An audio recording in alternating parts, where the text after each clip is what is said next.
नमस्कार, एमटी मीडियामध्ये मी तुम्हा सर्वांचं पुन्हा एकदा स्वागत करते. मित्रांनो, बिग बॉस मराठी 6च्या घरात आता एक असा स्फोट झालेला आहे ज्याच्यामुळे संपूर्ण गेमच उलटा फिरू शकतो. प्रोमो समोर आलेला आहे आणि या प्रोमोमध्ये पाहायला मिळतंय की भाऊच्या धक्क्यावर पुन्हा एकदा चुगलीदार उघडलेला आहे आणि या चुगली घराने घरातील सदस्यांचा खरा चेहरा समोर आणलेला आहे. मित्रांनो, चुगली घरामध्ये विशालला अनुश्रीची चुगली दाखवलेली आहे, ज्याच्यामध्ये अनुश्री बोलताना दिसते की मला विशालच्या अगेन्स्ट खेळायचं आहे. हे ऐकल्यानंतर विशाल बोलताना दिसतोय की आपलेच दात आणि आपले स्फोट.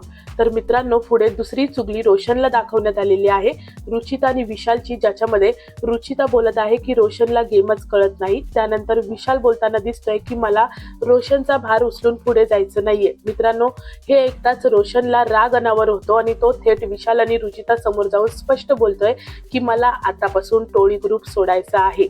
म्हणजेच मित्रांनो, जी टोळी आतापर्यंत घरातील सगळ्यात स्ट्रॉंग मानली जात होती ती टोळी कुठेतरी बिथरल्यासारखी वाटतेय. आता सगळ्यात मोठा प्रश्न हा आहे की रोशनचा हा निर्णय गेमचं पूर्ण गणित बदलणार का आणि टोळी ग्रुप आता पूर्णपणे संपणार का? तुम्हाला काय वाटतं मित्रांनो, रोशनने घेतलेला हा निर्णय योग्य आहे का? तुमचं मत कमेंट सेक्शन मध्ये मला नक्की सांगा. व्हिडिओला लाईक, शेअर, चॅनलला सबस्क्राईब करा. भेटूया परत अशाच एका नवीन अपडेटमध्ये. धन्यवाद.